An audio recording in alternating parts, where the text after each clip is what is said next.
they show the first 7 days. So in the first 7 days, a podcast typically gets around 30 downloads. So 28 is the number, but I would say it's probably closer to 30. And that is like the midpoint. So the majority of them are getting that. So if you're getting over that, then you're doing absolutely fantastic in the first 7 days of your show. Welcome to another episode of Listeners to Leads, where I'm helping podcasters launch and maintain a lead generating show. I'm your host, Alesia Galati, the CEO and head podcast strategist behind Galati Media, a full-service podcast management company. On this show, you'll hear my guests and I discuss everything it takes to launch a successful podcast and keep it running. If you're ready to get leads, land speaking gigs, and create deeper connections with your audience through your podcast, then this is the show for you. Podcast stats can be one of the most confusing things, especially for new podcasters. If you are looking at your stats or trying to just determine what in the world do these downloads mean, are people actually downloading my podcast? I don't understand. Then I'm going to explain all of that in this episode.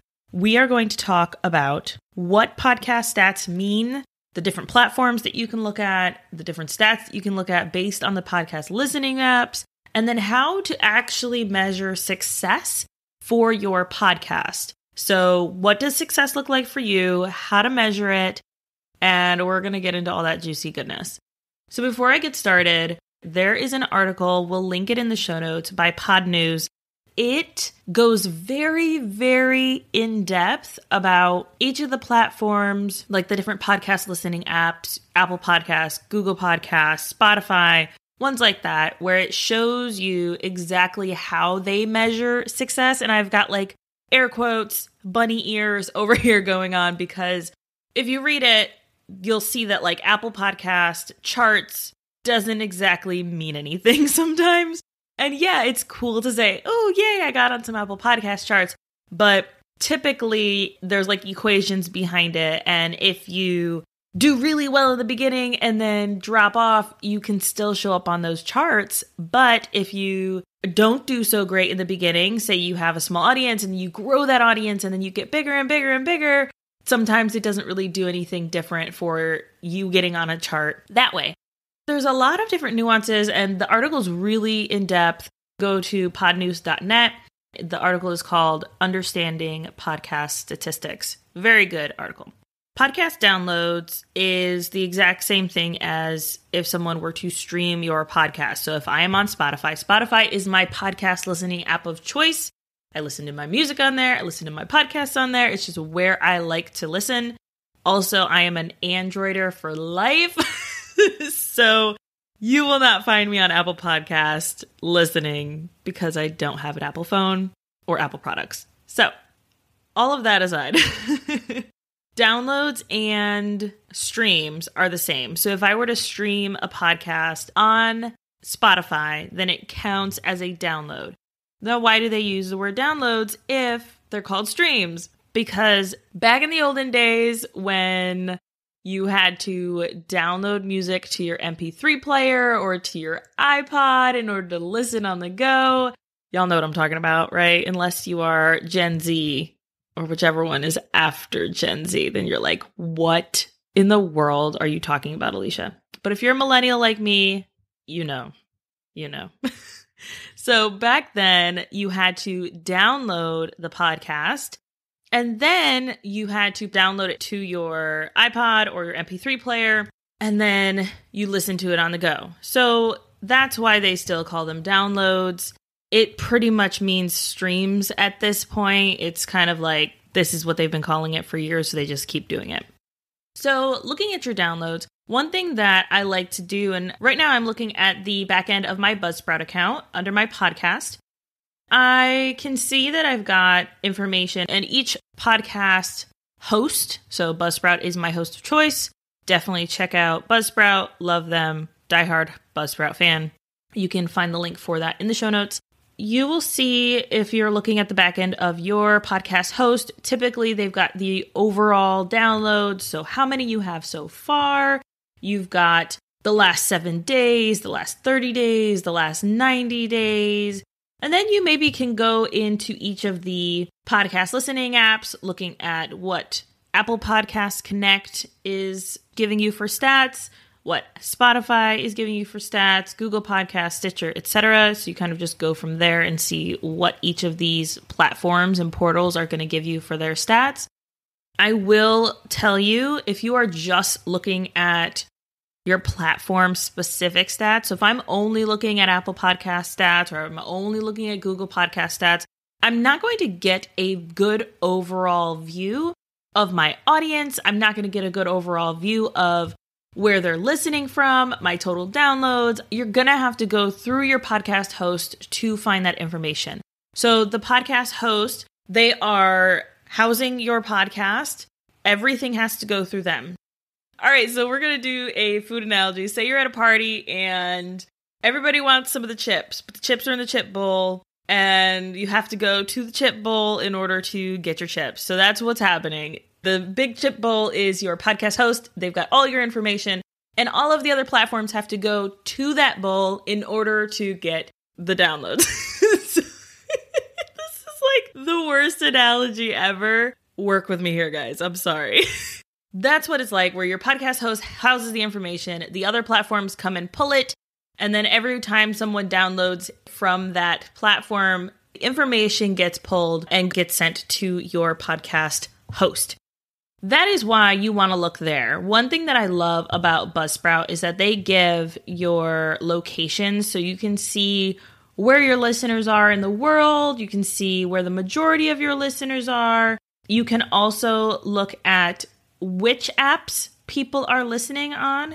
So for my podcast, we're not that many episodes in, but I can see that web browser is the number one place. So people are listening on their computers, which that's pretty normal, especially in the summer, as well as for like newer podcasts. You're not going to find a lot of information in the beginning.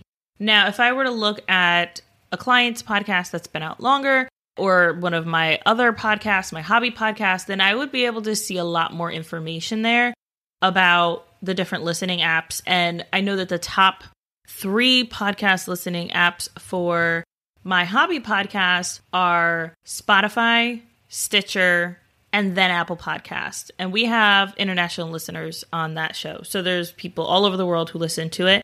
And I think it's important that people understand and podcasters understand, and you'll hear me say this a bajillion times, when you just share your Apple Podcast link, you are effectively pushing away around 70% of your potential listeners, because only 30% of the world uses Apple phones or listens on Apple phones or has Apple products. So this is going to keep you from being able to reach these new audiences, because then they have to go out of their way in order to find your information. Not fun. I don't like it. So don't do it. If you want to have an international podcast, you have to make sure that you're sharing more than just your Apple Podcast link. The other stat that you'll see is your first 7, first 30, first 90 days of an episode.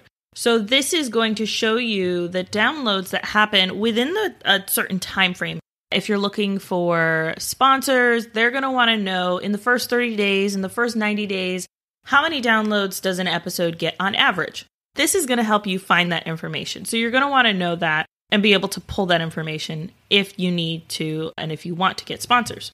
Libsyn is one of the main podcast hosts. I personally do not like the back end of their website. It just doesn't look nice. It doesn't make sense. And the user experience is not that great. Personally, that's how I feel. But they are one of the leading experts, and their team are very well read on exactly what's going on in the podcast world. And they are seen as an industry leader. And they have shown through their stats that their podcasts typically within the first 30 days get 141 downloads. That's the majority of podcasts are going to get around that. So if you have that in the last 30 days for an episode, then you're doing fantastic.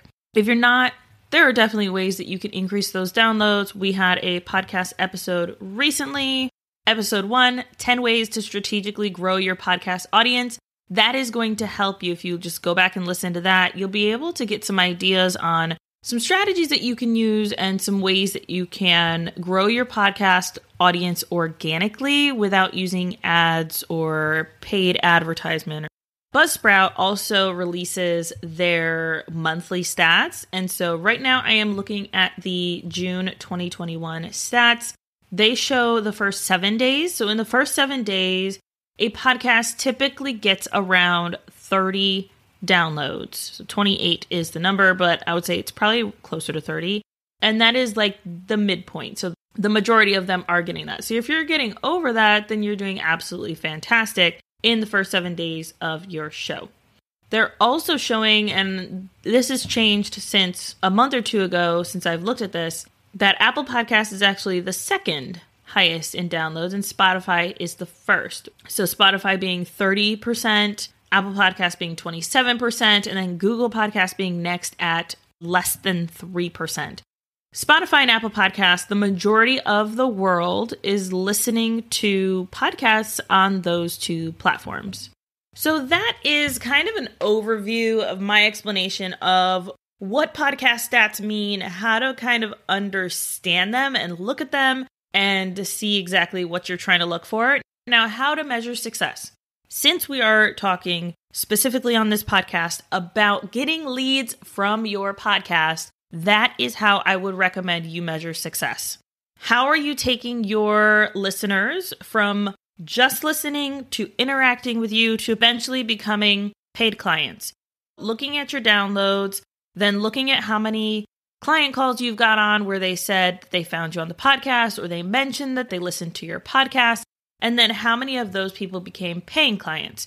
That is how I would recommend that you measure success. Now, I have had clients where they will say, I want to do this with my podcast, and I want to do this with my podcast, and I want to, like, they've got all these ideas of like things that they want to do to measure success with their podcast. They want to grow their podcast listeners. They want to get more people to subscribe to their email list, and they want to get clients from it.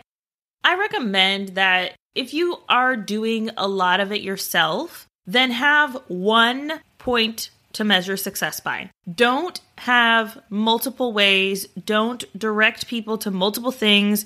Focus on one point. Think of it like a funnel. So if you're in business, you understand what a funnel is. It is literally just your customer journey from them just finding you into becoming paying clients. So you've got this larger group at the top, smaller group at the bottom. The larger group finds your free content, and then a smaller group buys your low ticket offers or whatever.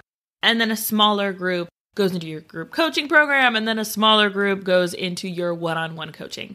That's typically the way that the funnel looks. But if you are thinking about your podcast content, that's literally just that first step. That free content that you're giving your audience, that free thing that you are showing up for regularly, and then you take them to that next step. So if you are only having one offer after that, that's what I want you to do. I want you to promote that one offer. Don't jump steps, because you're not going to get a lot of people buying in from, oh, I listened to your podcast, book a call, pay you. Typically, that's not how it's going to work. They're going to want to take that next step with you of, oh, okay, so I downloaded your freebie, or I bought that $27 thing. Great. And then take them on to the next one. Another way you could do this is if you have a membership. So something low ticket, very easy for people to say yes to. Maybe they can test it out for 7 days as a podcast listener. You've got a coupon code, whatever. That's also a great strategy to use. And you can measure success that way, looking at the intake forms, making sure that you are asking them where they found you, if they listen to the podcast, if they would like to listen to the podcast, etc. That is how I recommend that you measure success. Now, if you are saying, Alesia, look, I don't know that I really want to take my listeners from passively listening to my one-on-one program. Maybe I just want to grow my email list. That's great. Make sure that you have a way to track that you are growing your email list using your podcast. So maybe it's a link that you can trace, or it's something like that where it's very easy to see that someone is coming from the podcast to your website and then into your funnel or into whatever thing that you would like to offer them or thing that you are trying to measure your success through. The problem with podcasting and the testing side of it is that there's not a way to put, that I know of yet, to put pixels or like how you can track people who show up on your Facebook page. It's harder to find ways to trace people who are listening and then going on to the next step. There are some platforms that do that.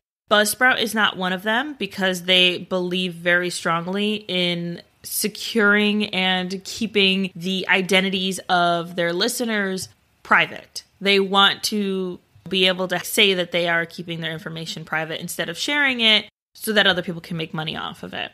Totally understand it. Like I just said, we can find other ways to track these people, to get them on the phone with us, to interact with them.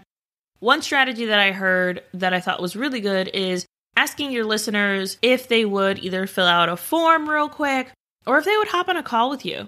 So if you are someone who people are like scrambling to get on the phone with, then this would be a really great strategy to use because they're more than likely going to say, yes, please, I want to get on the phone with you. And then you can just ask them what they like about the podcast, what they don't like, things they would like to see improved, maybe questions that they have, things that they're struggling with.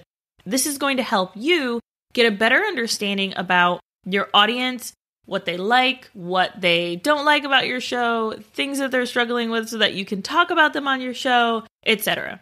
What I want you to take from this episode is, now that we understand podcast stats, we've got an idea of what it is, I want you to really take 5 minutes, sit and really decide how you want to measure success with your show. If you are by yourself doing your podcast, pick one thing. Please, please, please, please, just pick one. Decide on one thing that you want to use to track your podcast, implement a strategy so that it is very easy for you to track, and then move on from there. If you have a production team or you have someone helping you, then I would say don't pick more than 2. 3 is pushing it. So just pick 2 things that you would like to use your podcast to do. Now, these can't be combating ideas. So a combating goal and a way to measure success in your podcast would be if you say that you want to use your podcast to interview potential clients and you want to grow your listenership. Those are going to be 2 different audiences. You're going to be working twice as hard to try to reach both of those goals when really if you just focus on one, and I would say focus on the one that's going to make you money, so focus on getting those people who you're going to interview and then take that next step to potentially them being a client, that's going to get you money. So focus on the one that's going to get you money. And then if you have time, if you have space, if you have capacity, add in that other one. All right, how can we get more listeners? How can we reach more people? And then be able to use this to grow myself as a thought leader in my industry or something like that. Because you're looking at 2 very different audiences when you approach your podcast in that way. Just keep that in mind as you're kind of going through this. Send me a DM on Instagram. I'd love to know how you plan on measuring success in your podcast, what kind of strategies you are thinking about using. I'm more than happy to give any feedback that I have. I know that if you implement these things and you come up with a measure of success for you, you are going to be able to take your podcast so much further than if you try to do it all.